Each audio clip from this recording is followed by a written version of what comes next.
Bring you back. 10 years ago, not 10 years ago, wow, I'm getting old. 18 years ago, I had just graduated from college. It was time to let loose, to see the world. I had an economics degree from Yale. Most of my friends were headed to banking.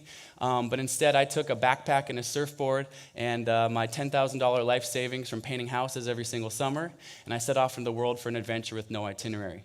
My family didn't have a lot of money when I was a kid, but I always dreamed about seeing the world. It was an incredible experience, all until I found myself on this small beach in rural Thailand. And that night, I was watching fire dancers in amazement, and I decided to partake in the fun by jumping this flaming jump rope because, I'm 22 years old, no fully formed prefrontal cortex. Could possibly go wrong.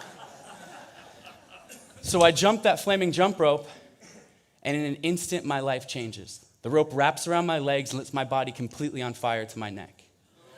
Survival mode kicks in when I need it most, and I jump into the ocean to extinguish the flames, but not before about 25% of my body is severely burned. Predominantly my legs and feet. I won't let you stare at that for too long. But here's the thing.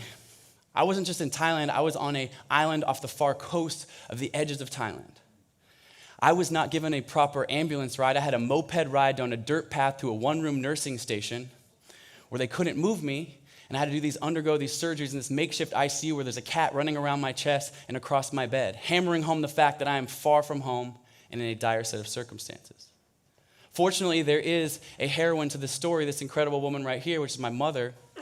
She shows up about 5 days in this ordeal. And me being a new parent, I know what it could be like to feel your son or your child in such a tough spot.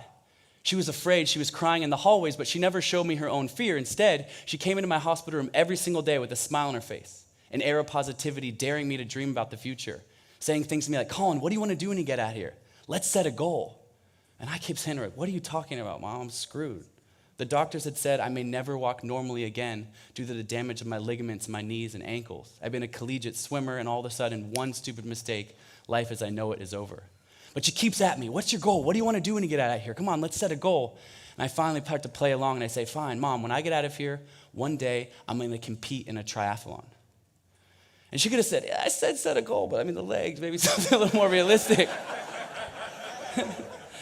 But she didn't. She goes, hey, great. You know what? You should start training for this right now. And she starts yelling, hey, doc, I'm bringing some weights. My son's training for a triathlon right now.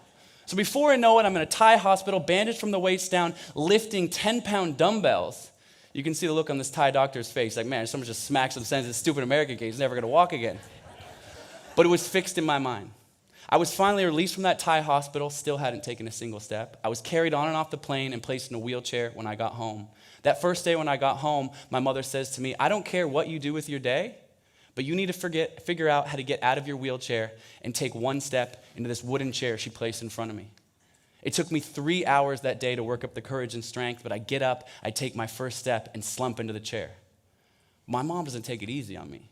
She moved the chair 5 steps away, the next day 10 steps away, all the while imagining myself again being able-bodied and fit and strong, getting back to this.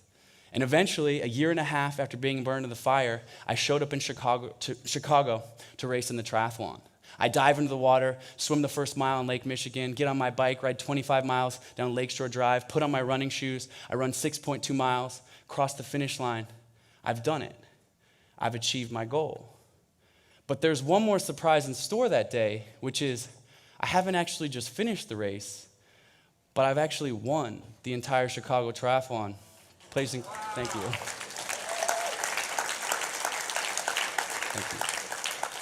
Placing first out of nearly 4,000 participants on the day. But that brings us to the third principle of the Go Beyond method. This is not something just about myself. Oh, gee, let me pat myself on the back. I'm an amazing athlete. No, what I fundamentally learned there is that every single person on this planet, every single person in this room, we are all sitting on reservoirs of untapped potential to achieve extraordinary things. And it's great to have that large goal. We're going to talk about having that Everest-sized goal. But my mom allowed me to anchor towards that. But then here's the principle. Small steps, big gains. One step to the wooden chair. What's that next wooden chair? Push it a little bit further.